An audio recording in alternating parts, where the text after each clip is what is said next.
জয় হিন্দ বন্ধুরা, GK lab বেঙ্গলিতে তোমাদের সবাইকে স্বাগত।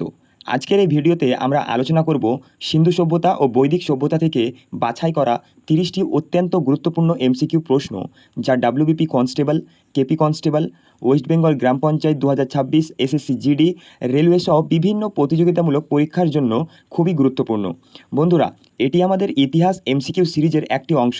এই সিরিজে আমরা ইতিহাসের সম্পূর্ণ সিলেবাসকে টপিক অনুযায়ী ভাগ করে প্রতিটি টপিক থেকে 30টি করে গুরুত্বপূর্ণ প্রশ্ন আলোচনা করব। অর্থাৎ ধাপে ধাপে পুরো ইতিহাস সিলেবাসই এই সিরিজের মাধ্যমে কভার করা হবে। সবচেয়ে গুরুত্বপূর্ণ বিষয় হলো, এখানে শুধুমাত্র উত্তর নয়, প্রতিটি প্রশ্নের সঙ্গে পরীক্ষার জন্য প্রয়োজনীয় অতিরিক্ত তথ্য ও গুরুত্বপূর্ণ ফ্যাক্টস আলোচনা করা হবে, যাতে একটি প্রশ্ন থেকে তোমরা আরও কয়েকটি সম্ভাব্য প্রশ্নের প্রস্তুতি নিতে পারো। আর এই ভিডিওর পিডিএফ নোটস নিতে চাইলে ডেসক্রিপশন বক্সে দেওয়া হোয়াটসঅ্যাপ নাম্বারে মেসেজ করো, পিডিএফ পেয়ে যাবে। তাহলে আর দেরি না করে শুরু করা যাক আজকের সিন্ধু সভ্যতা ও বৈদিক সভ্যতা থেকে 30টি গুরুত্বপূর্ণ এমসিকিউ। আর তোমরা এই 30টির মধ্যে কটি প্রশ্নের উত্তর সঠিক দিতে পারছো সেটা অবশ্যই কমেন্টে লিখে জানাবে। প্রথম প্রশ্ন, হরপ্পা সভ্যতার আবিষ্কারক কে ছিলেন? Option A Rakhaldas Bandyopadhyay, option B Dayaram Sahni, option C John Marshall, option D R D Banerjee. তো এই প্রশ্নের সঠিক উত্তরটি হয়ে যাবে অপশন বি দয়ারাম সাহানি। এই দয়ারাম সাহানি 1921 সালে এই হরপ্পা সভ্যতাটি আবিষ্কার করেছিলেন। যদি প্রশ্নে বলে যে হরপ্পা কোন নদীর তীরে অবস্থিত, তখন উত্তরটি হয়ে যাবে হরপ্পা রাভি নদীর তীরে অবস্থিত। এবং মনে রাখবে, এই হরপ্পা কিন্তু ভারতে অবস্থিত নয়, এই হরপ্পা পাকিস্তানের মন্টোগোমারি জেলায় অবস্থিত। আর এই হরপ্পা কথার অর্থ কি? পশুপতির খাদ্য। এবং এই হরপ্পাতে 6টি শস্যাগার পাওয়া গিয়েছিল 2টি সারিতে, এবং হরপ্পাতে পাথরের নটরাজ মূর্তি পাওয়া গিয়েছিল। তো এই তথ্যগুলিও মনে রাখবে। 2 নম্বর প্রশ্ন, মহেঞ্জোদারো কে আবিষ্কার করেন? Option A Dayaram Sahni, option B John Marshall, option C Rakhaldas Bandyopadhyay, option D Mortimer Wheeler. তো এই প্রশ্নের সঠিক উত্তরটি হয়ে যাবে অপশন সি রাখালদাস বন্দ্যোপাধ্যায়। কত সালে আবিষ্কার করেছিলেন? 1922 সালে। আর এই মহেঞ্জোদারো বর্তমানে কোথায় অবস্থিত? পাকিস্তানের সিন্ধু প্রদেশের লারকানা জেলায়। এটি সিন্ধু নদের ডান তীরে অবস্থিত। এবং মনে রাখবে, এই মহেঞ্জোদারো সিন্ধু সভ্যতা বা হরপ্পা সভ্যতার সবচেয়ে বৃহত্তম কেন্দ্র। এই মহেঞ্জোদারোতেই ব্রোঞ্জের নারী মূর্তি পাওয়া গিয়েছিল নিত্যরত ভঙ্গিমায়। এবং এই মহেঞ্জোদারোতেই বৃহৎ স্নানাগার পাওয়া যায়। আর যদি প্রশ্নে বলে যে মহেঞ্জোদারো কথার অর্থ কী, তখন উত্তরটি হয়ে যাবে মৃতের স্তূপ। 3 নম্বর প্রশ্ন, সিন্ধু সভ্যতার প্রধান বন্দর কোনটি ছিল? Option A Kalibangan, option B Dholavira, option C Lothal, option D Ropar. তো এই প্রশ্নের সঠিক উত্তরটি হয়ে যাবে অপশন সি লোথাল। এই লোথাল কত সালে আবিষ্কার হয়েছিল? 1954 সালে। কে আবিষ্কার করেছিলেন? এস.আর. রাও আবিষ্কার করেছিলেন। এবং এই লোথাল গুজরাটের ভোগাবা ও সবরমতী নদীর মিলনস্থলে অবস্থিত। প্রশ্নে যদি বলে যে সিন্ধু সভ্যতার ম্যানচেস্টার কাকে বলা হয়, তখন উত্তরটি হয়ে যাবে লোথালকে। এই লোথালকেই সিন্ধু সভ্যতার ম্যানচেস্টার বলা হয়। এবং এই লোথালে ধান চাষের প্রমাণ পাওয়া গিয়েছিল। আচ্ছা, তোমরা কমেন্টে বলো ভারতের ম্যানচেস্টার কাকে বলা হয়? 4 নম্বর প্রশ্ন, মহেঞ্জোদারো কোন নদীর তীরে অবস্থিত ছিল? দেখো, আমরা একটু আগেই কিন্তু এই প্রশ্নটার উত্তরটি আলোচনা করলাম। Option A Ravi, option B Sindhu, option C Shatadru, option D Chenab. তাহলে এই প্রশ্নটির সঠিক উত্তরটি হয়ে যাচ্ছে অপশন বি সিন্ধু। সিন্ধু নদীর তীরে এই মহেঞ্জোদারো শহরটি অবস্থিত ছিল। 5 নম্বর প্রশ্ন, হরপ্পা কোন নদীর তীরে অবস্থিত ছিল? তো বন্ধুরা, 5 নম্বর প্রশ্নের সঠিক উত্তরটি আমি এই ভিডিওতেই আগের একটি প্রশ্নের আলোচনা করার সময় বলে দিয়েছি। দেখি তো তোমাদের মধ্যে কারা মনোযোগ দিয়ে ভিডিওটি দেখেছো। 5 নম্বর প্রশ্নের সঠিক উত্তরটি কমেন্ট করে জানাও। আর যদি তোমরা ডাব্লিউবিপি কনস্টেবল, কেপি কনস্টেবল, গ্রাম পঞ্চায়েত, এসএসসি জিডি, রেলওয়ে সহ বিভিন্ন প্রতিযোগিতামূলক পরীক্ষার জন্য ইতিহাসের প্রতিটি টপিক থেকে এভাবেই গুরুত্বপূর্ণ এমসিকিউ এবং এক্সট্রা তথ্যসহ ভিডিও পেতে চাও, তাহলে এখনই জিকে ল্যাব বেঙ্গলি চ্যানেলটি সাবস্ক্রাইব করে জিকে ল্যাব ফ্যামিলিতে যুক্ত হয়ে যাও। কারণ আমরা টপিক ওয়াইজ পুরো ইতিহাস সিলেবাসকে এভাবেই কভার করতে চলেছি। চলো এবার পরের প্রশ্নে যাওয়া যাক তাহলে। 6 নম্বর প্রশ্ন, সিন্ধু সভ্যতার বৃহত্তম নগর কোনটি ছিল? Option A Harappa, option B Lothal, option C Mohenjodaro, option D Kalibangan. তো এই প্রশ্নের সঠিক উত্তরটি হয়ে যাবে অপশন সি মহেঞ্জোদারো। কিন্তু যদি বলতো সিন্ধু সভ্যতার ক্ষুদ্রতম নগর কোনটি ছিল, তখন উত্তরটি হয়ে যেত আল্লাদিনো। আর যদি বলতো যে ভারতের মধ্যে অবস্থিত সিন্ধু সভ্যতার সবচেয়ে বৃহত্তম নগর কোনটি, তখন উত্তরটি হয়ে যেত রাখি গারোহি। 7 নম্বর প্রশ্নটি দেখো, সিন্ধু সভ্যতার মানুষ প্রধানত কোন ধাতুর ব্যবহার জানতো? অপশন এ লোহা, অপশন বি তামা ও ব্রোঞ্জ, অপশন সি ইস্পাত, অপশন ডি অ্যালুমিনিয়াম। তো এই প্রশ্নের সঠিক উত্তরটি হয়ে যাবে অপশন বি তামা ও ব্রোঞ্জ। সিন্ধু সভ্যতার মানুষ তামা ও ব্রোঞ্জ এই ধাতুর ব্যবহারগুলি জানতো। কিন্তু যদি বলতো প্রশ্নে যে সিন্ধু সভ্যতার মানুষ কোন ধাতুর ব্যবহার জানতো না, তখন উত্তরটি হয়ে যাবে লোহার ব্যবহার জানতো না। আবার যদি প্রশ্নে বলতো যে মানুষ প্রথমে কোন ধাতুর ব্যবহার শিখেছিল, তখন উত্তরটি হয়ে যাবে তামা। 8 নম্বর প্রশ্ন, কালীবঙ্গান কথাটির অর্থ কী? অপশন এ কালো নগর, অপশন বি কালো বালা, অপশন সি লাল মাটি, অপশন ডি কালো দুর্গ। তো এই প্রশ্নের সঠিক উত্তরটি হয়ে যাবে অপশন বি কালো বালা। কিন্তু প্রশ্নে যদি বলতো যে কালীবঙ্গান কেন্দ্রটি কে এবং কবে আবিষ্কার করেছিলেন, তখন উত্তরটি হয়ে যেত 1953 সালে অমলানন্দ ঘোষ আবিষ্কার করেছিলেন। এবং এই কালীবঙ্গান কোন নদীর তীরে অবস্থিত? কালীবঙ্গান ঘরঘোড়া নদীর তীরে অবস্থিত। বর্তমানে কালীবঙ্গান আমাদের ভারতের কোন রাজ্যে অবস্থিত? মনে রাখবে এটি বর্তমানে রাজস্থান রাজ্যে অবস্থিত। এবং এই কালীবঙ্গান থেকে কাঠের লাঙল পাওয়া গিয়েছিল। এটা খুবই গুরুত্বপূর্ণ, মাথায় রাখবে, প্রশ্নে দিয়ে দেয় যে কাঠের লাঙল সিন্ধু সভ্যতার কোন কেন্দ্রে পাওয়া যায়, তখন উত্তরটি হয়ে যাবে কোথায় না কালীবঙ্গানে। এবং এই কালীবঙ্গান উন্নত মৃৎশিল্পের উদাহরণ। আর মনে রাখবে কারুকার্য করা ইট এই কালীবঙ্গান থেকেই পাওয়া যায়। 9 নম্বর প্রশ্ন, সিন্ধু সভ্যতার বৃহত্তম শস্যাগার কোথায় পাওয়া গেছে? Option A Harappa, option B Lothal, option C Mohenjodaro, option D Dholavira. তো এই প্রশ্নের সঠিক উত্তরটি হয়ে যাবে অপশন সি মহেঞ্জোদারো। কিন্তু প্রশ্নে যদি বলতো সিন্ধু সভ্যতার বৃহত্তম স্নানাগার কোথায় পাওয়া গেছে, তখনও উত্তরটি হয়ে যেত মহেঞ্জোদারো। 10 নম্বর প্রশ্ন, সিন্ধু সভ্যতার অর্থনীতির মূল ভিত্তি কী ছিল? অপশন এ শিল্প, অপশন বি কৃষিকাজ ও পশুপালন, অপশন সি সমুদ্র বাণিজ্য, অপশন ডি খনিজ সম্পদ। তো এই প্রশ্নের সঠিক উত্তরটি হয়ে যাবে অপশন বি কৃষিকাজ ও পশুপালন। কিন্তু প্রশ্নে যদি বলতো সিন্ধু সভ্যতার মানুষদের প্রধান জীবিকা কী ছিল, তখন উত্তরটি হয়ে যেত কৃষিকাজ। আর দ্বিতীয় প্রধান জীবিকা, তখন উত্তরটি হয়ে যেত পশুপালন। কিন্তু এখানে যেহেতু দুটোই একসঙ্গে দেওয়া রয়েছে কৃষিকাজ ও পশুপালন, সেহেতু আমাদের অপশন বি সঠিক উত্তরটি হয়ে যাবে। 11 নম্বর প্রশ্ন, হরপ্পা সভ্যতায় কোন পশুর ব্যবহার অজানা ছিল? অপশন এ কুজওয়ালা ষাঁড়, অপশন বি হাতি, অপশন সি ঘোড়া, অপশন ডি ভেড়া। তো এই প্রশ্নের সঠিক উত্তরটি হয়ে যাবে অপশন সি ঘোড়া। হরপ্পা সভ্যতার মানুষরা এই ঘোড়ার ব্যবহার জানতো না। এবং মাথায় রাখবে এই যে কুজওয়ালা ষাঁড়, এই হরপ্পার শিলে এই কুজওয়ালা ষাঁড়ের ছবি পাওয়া গিয়েছিল। এবং যদি প্রশ্নে বলে যে সিন্ধু সভ্যতায় বা হরপ্পা সভ্যতায় যে সিলমোহরগুলি ছিল, সেই সিলমোহরে কোন প্রাণীর ছবি সবচেয়ে বেশি পাওয়া যায়, তখন উত্তরটি হয়ে যাবে এই কুজওয়ালা ষাঁড়। 12 নম্বর প্রশ্ন, আর্যরা প্রথম ভারতের কোথায় বসতি স্থাপন করে? অপশন এ গঙ্গা উপত্যকা, অপশন বি সপ্ত সিন্ধু অঞ্চলে, option C Dakshinatya, option D Kashmir. তো এই প্রশ্নের সঠিক উত্তরটি হয়ে যাবে অপশন বি সপ্ত সিন্ধু অঞ্চলে। সপ্ত সিন্ধু অঞ্চল বলতে মূলত আমাদের ভারতের পাঞ্জাব রাজ্যটিকে বোঝানো হয়ে থাকে। তো চলো আর্য সম্বন্ধে কিছু গুরুত্বপূর্ণ তথ্য জেনে নিই। দেখো, যদি প্রশ্নে বলে যে আর্য শব্দের অর্থ কী, তখন উত্তরটি হয়ে যাবে সৎ বংশজাত। আর্য কোনো জাতি নয়, এটি একটি ভাষাগোষ্ঠী। এই কথাটি কে বলেছিলেন? বলেছিলেন ম্যাক্স মুলার। এবং আর্যরা কবে ভারতে এসেছিলেন, তখন উত্তরটি হয়ে যাবে 1500 খ্রিস্টপূর্বাব্দের আগে। খ্রিস্টাব্দ হবে না, হ্যাঁ, খ্রিস্টপূর্বাব্দের আগে। এবং আর্যদের আদি বাসস্থান কোথায়, এটা নিয়ে অনেক ভিন্ন মতামত রয়েছে। কিন্তু সর্বাধিক গ্রহণযোগ্য মতানুসারে আর্যদের আদি বাসস্থান মনে করা হয় মধ্য এশিয়াকে। এই মধ্য এশিয়া যে আর্যদের আদি বাসস্থান, সেটা কে বলেছিলেন? বলেছিলেন ম্যাক্স মুলার। এবং এই আর্যরাই ভারতে প্রথম লোহার ব্যবহার শুরু করেছিল। এবং এই আর্যরাই প্রথম ঘোড়া কিনেছিল নিজেদের ব্যবহারের জন্য। তো এই তথ্যগুলো ভালোভাবে মনে রাখবে। 13 নম্বর প্রশ্নটি দেখো, বেদ শব্দের অর্থ কী?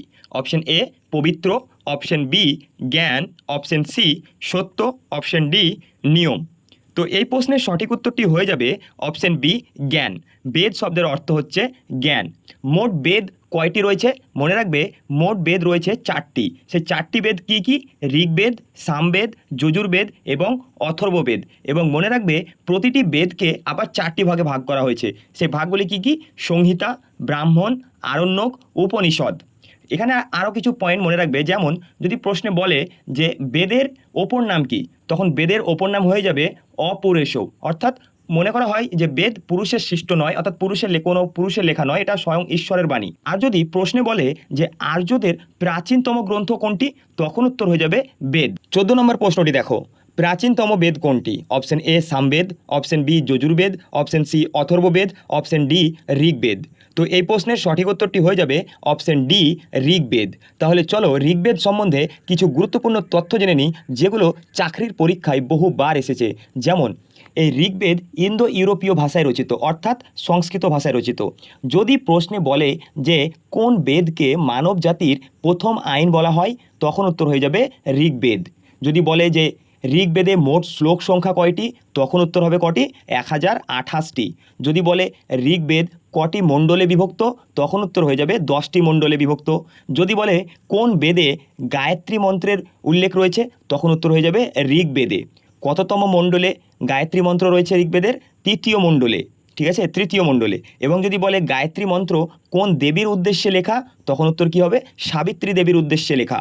যদি বলে এই গায়ত্রী মন্ত্র কোন ঋষি লিখেছিলেন, তখন উত্তর হয়ে যাবে ঋষি বিশ্বামিত্র লিখেছিলেন। যদি বলে যে বর্ণাশ্রম প্রথার উল্লেখ রয়েছে ঋগ্বেদের কততম মণ্ডলে, তখন মাথায় রাখবে 10ম মণ্ডলে। ঋগ্বেদের 10ম মণ্ডলে বর্ণাশ্রম প্রথার উল্লেখ রয়েছে এবং ঋগ্বেদে 10 রাজার উল্লেখ রয়েছে।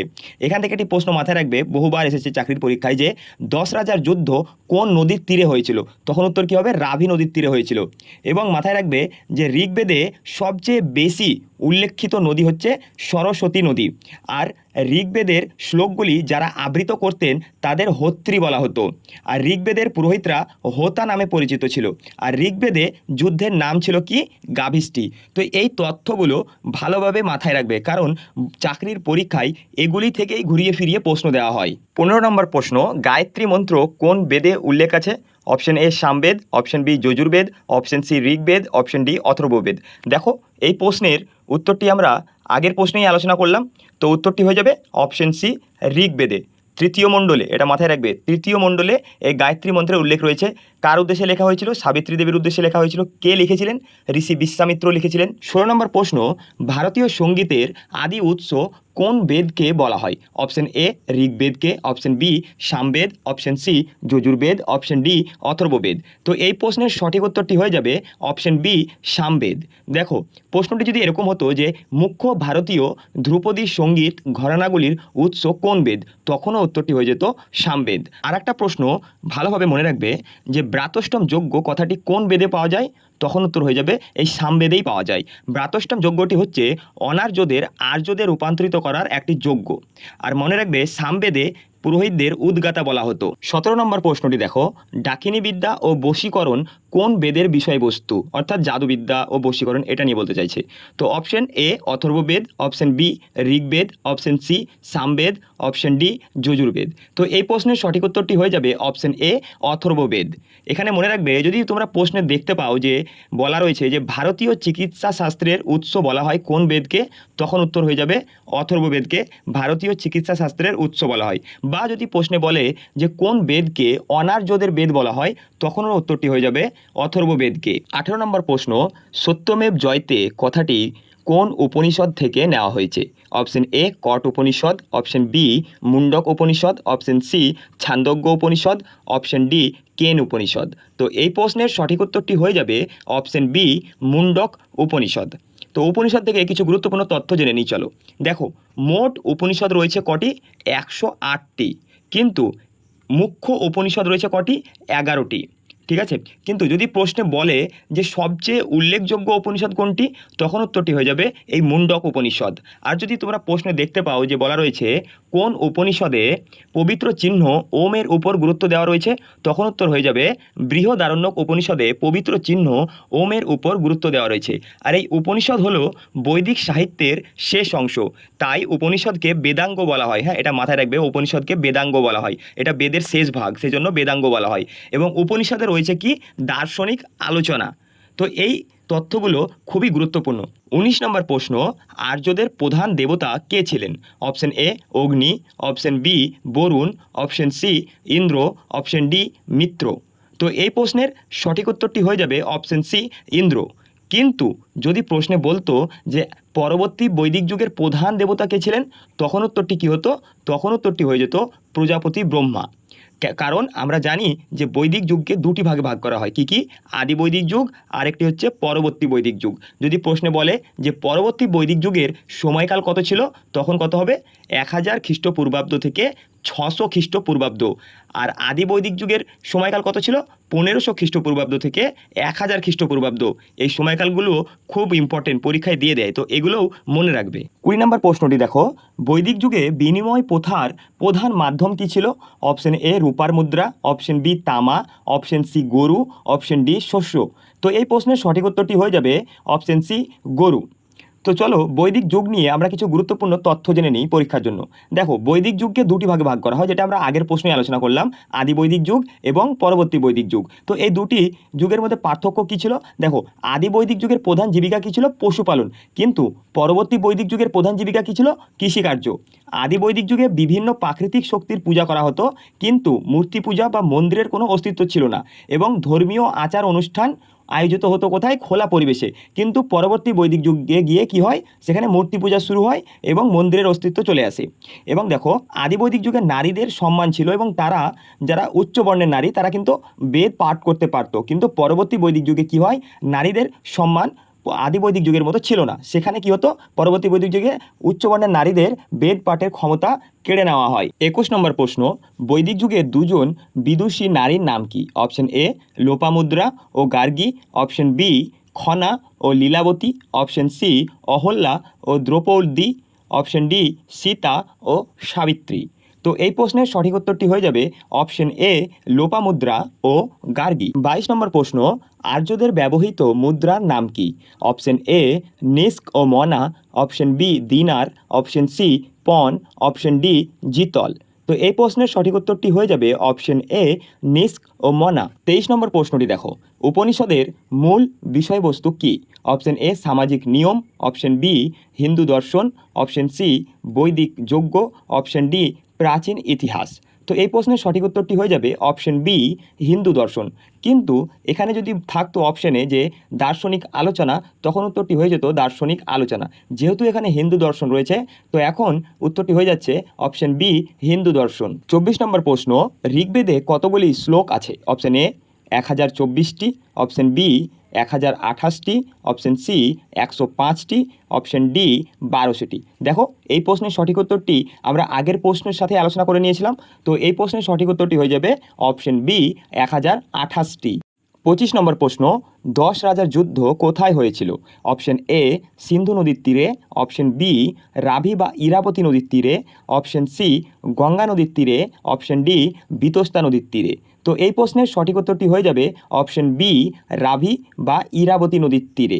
এখানে একটা প্রশ্ন মাথায় রাখবে যে চাকরির পরীক্ষায় বহুবার দিয়েছে যে রাভি বা ইরাবতী নদীর পূর্ব নাম কি? তখন উত্তরটি হয়ে যাবে পারুশনী। ঠিক আছে, এটা মনে রাখবে, পারুশনী, অর্থাৎ এই রাভি নদীকেই বোঝানো হয়। 26 নম্বর প্রশ্নটি দেখো, বৈদিক সমাজের ক্ষুদ্রতম একক কী ছিল? অপশন এ গ্রাম, অপশন বি 20, অপশন সি জন, অপশন ডি পরিবার বা কুল।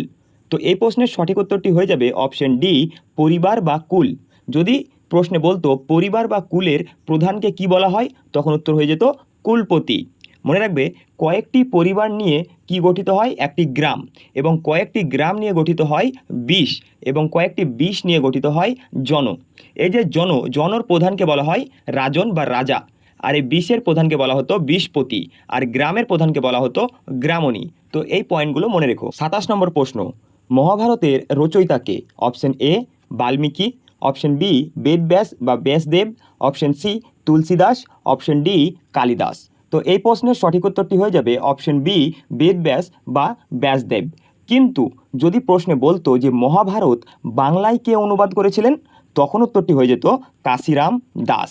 যদি প্রশ্নে বলতো যে মহাভারতে কয়টি শ্লোক রয়েছে এবং কটি পর্বে বিভক্ত, তখন উত্তরটি হয়ে যেত মহাভারতে 10,000 শ্লোক রয়েছে এবং 18টি পর্বে বিভক্ত। এবং মাথায় রাখবে এই মহাভারত হচ্ছে সবথেকে বৃহত্তম মহাকাব্য, এবং মহাভারত কাব্যের গল্প হলো আর্যদের যুদ্ধ নিয়ে, কৌরব ও পাণ্ডবদের। 28 নম্বর প্রশ্নটি দেখো, রামায়ণের রচয়িতা কে? Option A Krittibas Ojha, option B Vedavyasa, option C Valmiki, option D Bhavabhuti. তো তো এই প্রশ্নের সঠিক উত্তরটি হয়ে যাবে অপশন সি বাল্মীকি। ঋষি বাল্মীকি রামায়ণ রচনা করেছিলেন। কিন্তু প্রশ্ন যদি বলতো রামায়ণ বাংলায় কে অনুবাদ করেছেন, তখন উত্তরটি হয়ে যেত কৃত্তিবাস ওঝা, যিনি রামায়ণটিকে বাংলায় অনুবাদ করেছিলেন। এবং রামায়ণকে আদিকাব্য বলা হয়ে থাকে। রামায়ণের আদি উৎস সেটা প্রাকৃত ভাষায় লেখা হয়েছিল, এবং এই যে রামায়ণ সেটা মহাভারত কাব্যের থেকে 150 বছর আগে হয়েছিল। 29 নম্বর প্রশ্ন, সংসারের স্তম্ভ কথাটি কোন উপনিষদ থেকে নেওয়া হয়েছে? Option A Kena Upanishad, option B Isha Upanishad, option C Mundaka Upanishad, option D Katha Upanishad. তো এই প্রশ্নের সঠিক উত্তরটি হয়ে যাবে অপশন সি মুন্ডক উপনিষদ। 30 নম্বর প্রশ্ন, অর্থাৎ আজকের শেষ প্রশ্ন। তার আগে বন্ধুরা তোমাদের একটা কথা বলি, যদি তোমাদের এই ভিডিওটি ভালো লেগে থাকে তাহলে অবশ্যই একটি লাইক দিয়ে দিও। আর যদি তোমরা প্রতিনিয়ত এরম ভিডিও পেতে চাও তাহলে আমাদের চ্যানেলটিকে সাবস্ক্রাইব করে জিকে ল্যাব ফ্যামিলির সাথে যুক্ত হয়ে যেও। তো দেখো প্রশ্নটি দেখো, বেদাঙ্গের মোট সংখ্যা কত? অপশন এ 4টি, অপশন বি 5টি, অপশন সি 6টি, অপশন ডি 8টি। তো এই প্রশ্নের সঠিক উত্তরটি হয়ে যাবে অপশন সি 6টি। মোট বেদাঙ্গ রয়েছে 6টি। তো বন্ধুরা আমাদের পরবর্তী ভিডিওটি আসবে জৈন ধর্ম, বৌদ্ধ ধর্ম ও ষোড়শ মহাযান পদ থেকে কিছু গুরুত্বপূর্ণ প্রশ্ন নিয়ে, যেগুলি ডাব্লিউবিপি, কেপি, গ্রাম পঞ্চায়েত, এসএসসি জিডি, রেলওয়ে সমস্ত চাকরির পরীক্ষার জন্য গুরুত্বপূর্ণ।